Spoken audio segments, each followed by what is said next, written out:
Here's what we're talking about in our lineup today on the Now. We've told you how people are rushing to buy masks that they don't need to protect against the coronavirus. How a mask shortage is now making it tough for dentists to do their jobs.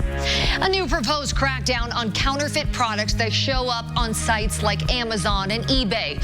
Who could be held responsible for protecting you? And dealing with grief can be a challenge, especially if you're doing it alone. How these sisters are using their loss to help people across the country to heal. Thank you, Annie. I'm Amanda Starantino, and you're watching the Now Indy. It's time to stand up and be counted. Starting next week, you will begin seeing mail from the United States Census Bureau as the 2020 census kicks off. For the first time ever, you will be able to respond online. Our Kelsey Anderson joins us now with what the city is doing to make sure every person is counted.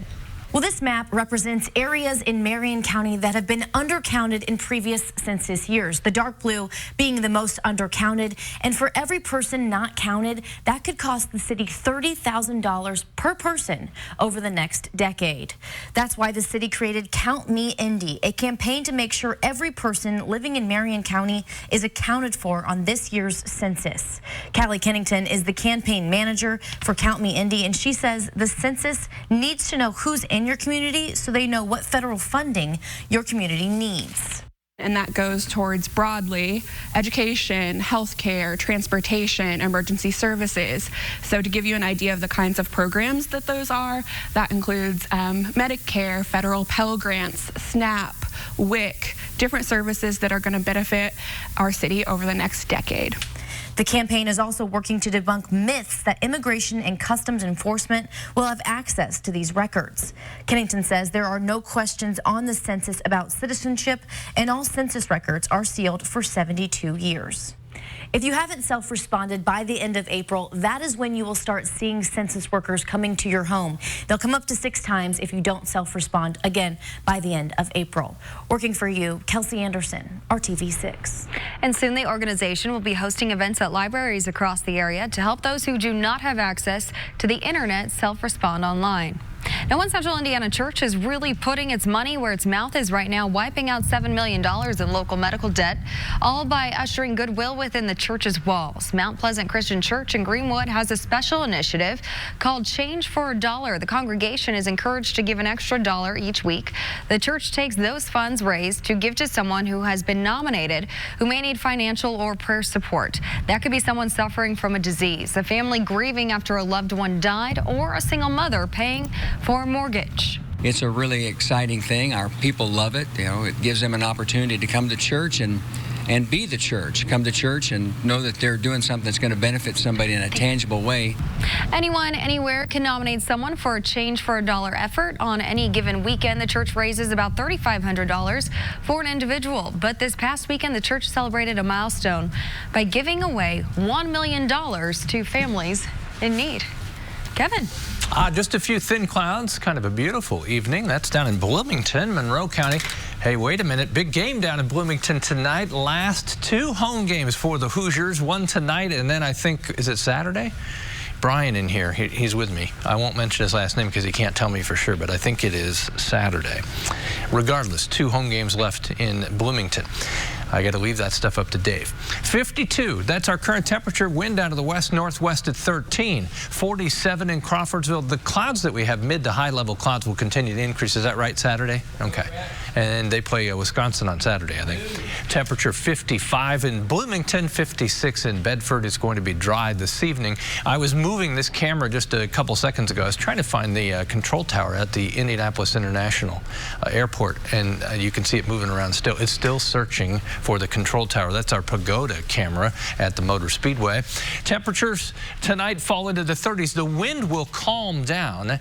Then it will respond to more heating during the day tomorrow. That strong southwest wind will gust over 20. But through the evening, mid to high level clouds, temperatures return to the 30s by 11 o'clock tonight. There could be 2 different strains of the new coronavirus. So Chinese scientists looked at the earliest cases in Wuhan. They found 70% were associated with a more aggressive strain of the virus. 30% were linked to a less aggressive type. This is only preliminary research based on a limited amount of people. They say they need to study more people in order to understand how the virus is evolving. And coronavirus concerns have people stocking up on products like face masks, hand sanitizer, and toilet paper.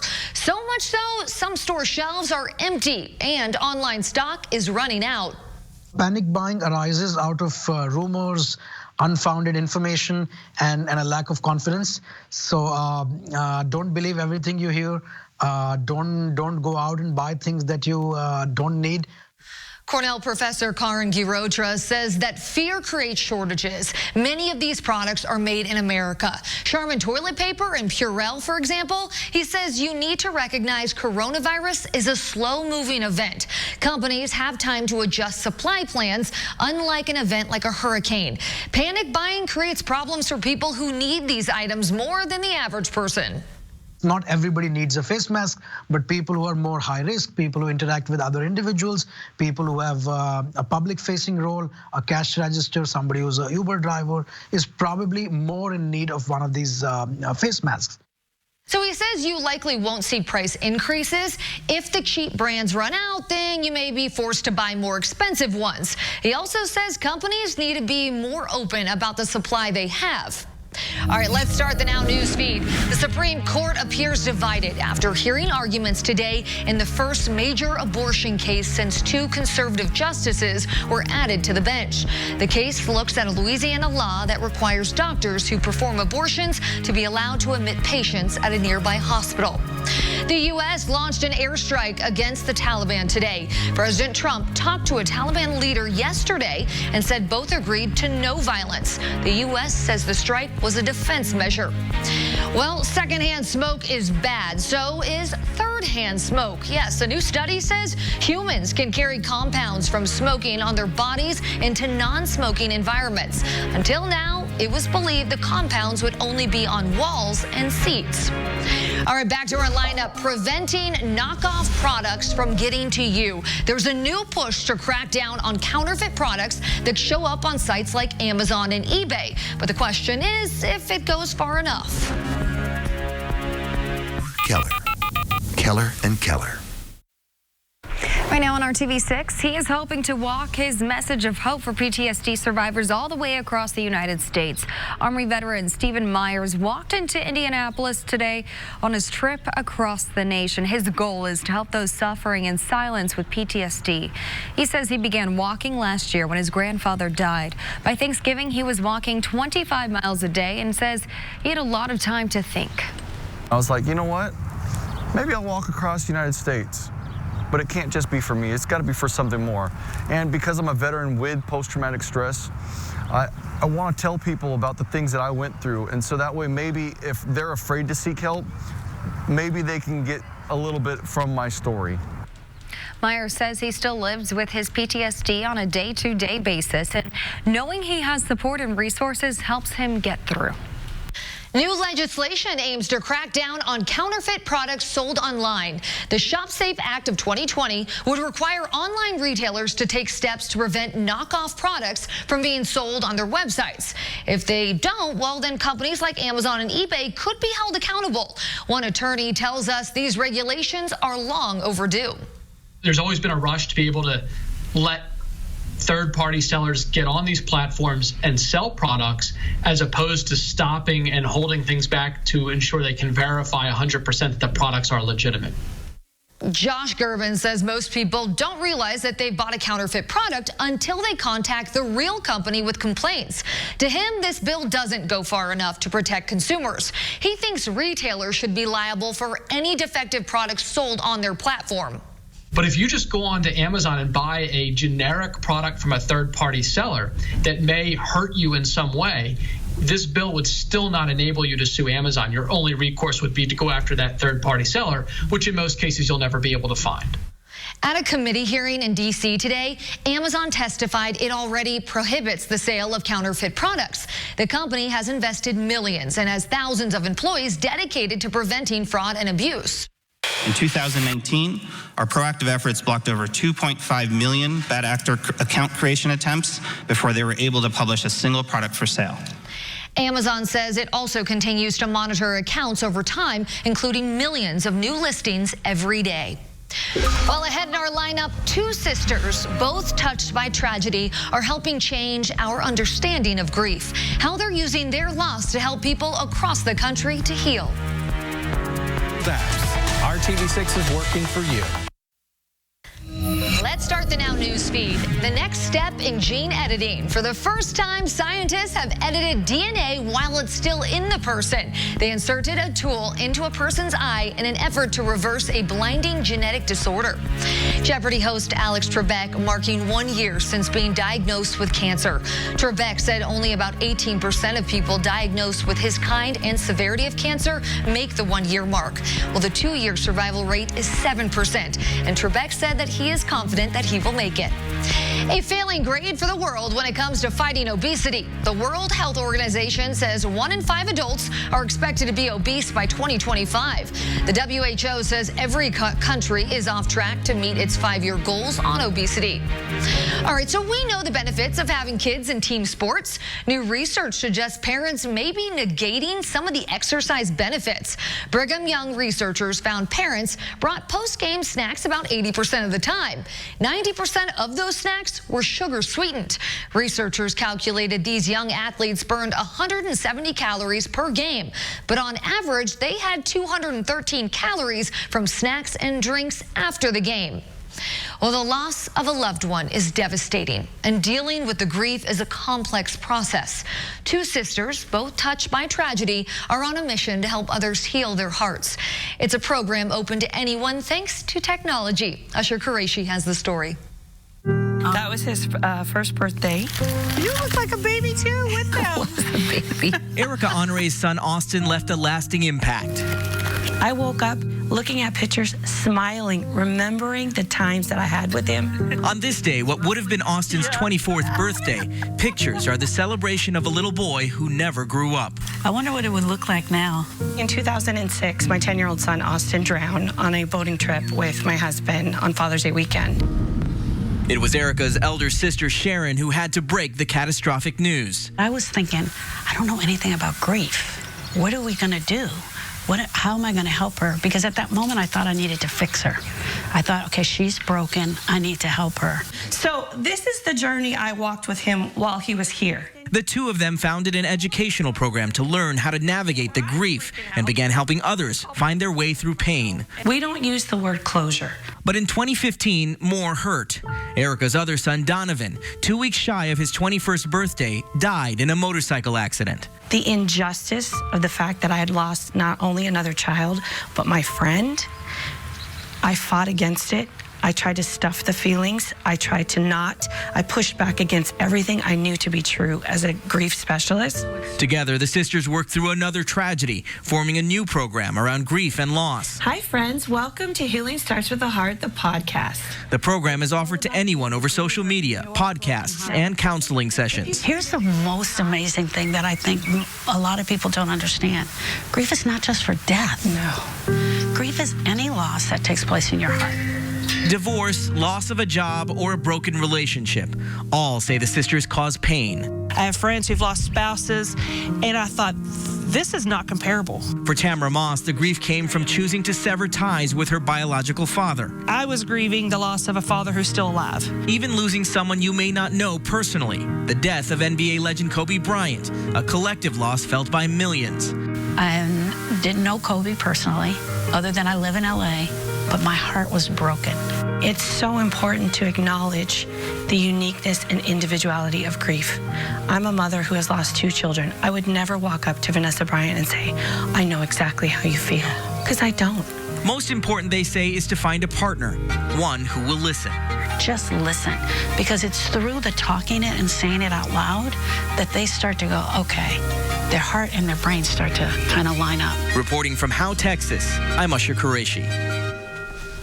Oh. All in the direction you look right now as far as whether you see some mid to high level clouds or clear skies as we look to the north with our Weather Now camera. Skies are clear. Temperatures, they'll continue to fall. We'll end up in the lower 30s tonight across central Indiana, as cool as we've been for a while, but high temperatures by Friday will be in the 30s. Colder tonight. The wind comes right back tomorrow, but at least it's a mild wind through the day tomorrow. 52 in Indy, 48 up in Howard County. Temperature in Bloomington at 55 degrees and the wind calming down. We had a 37-mile-per-hour gust through the day. Temperatures tonight, by the time we get to 10 and 11, into the 30s, eventually lower 30s is where we'll wake up tomorrow morning. During the day tomorrow, mixture of clouds and sunshine. I think we'll see more sunshine in the afternoon or in the morning and more clouds in the afternoon. That southwest wind, 15 miles per hour, gusting to 25 through the day. Clouds will not hold temperatures back. 55, the magic number tomorrow afternoon. Just to show you the timing on the arrival of clouds, 1 o'clock in the afternoon, there's your little band of clouds. Maybe a couple of showers develop, especially north and east of Indy. That wouldn't last long. Then a totally different feel on Friday. Temperatures much colder. It won't last all that long, though.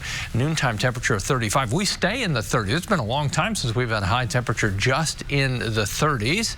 As you look beyond and look at the 4-day forecast, temperatures bounce right back. We're up to 50 Saturday. Temperatures a full 10 degrees warmer than that on Sunday. We'll be dry through the weekend. We'll be back shortly. And if you're headed to Disney World for a spring break or summer vacation, there's a new ride for you and the kids to check out. Mickey and Minnie's Runaway Railway opened today inside Disney's Hollywood Studios. It's the first time ever. Mickey is starring in his own ride through attraction in a Disney theme park. Coronavirus concerns are creating a shortage in some medical supplies. Kai Beek shows us that means the people who need them most can't get them. The really good masks, the better masks, the level 3 masks are pretty much out of stock. At Comfort Dental in downtown Denver, workers use a lot of masks. We order about 12 boxes a month, and each box has like 50 masks in it. These are level 1 masks. Now Dr. Jay Sean Hughes and his staff are experiencing a major shortage with this much-needed medical supply, saying this deficit is linked to increased concerns over the coronavirus. Other brands are just completely out. Like they're all on back order now. This is this is a little different. Following the news of the coronavirus spreading, Dr. Hughes started seeing companies putting a limit on how many masks he can order. And usually I've been able to order as many boxes as I want. Every mask on here is either red or yellow now. And many of these masks that this dental group prefers are already sold out. It says, due to the coronavirus outbreak, we are experiencing higher than normal demand globally for infection control products such as masks, goggles, and face shields. I can understand why folks want to wear masks. However, it's really a bit of a panic move. Dr. Cheryl Zadowitz is a biology professor at Metropolitan State University of Denver and says most times wearing a mask won't keep people protected.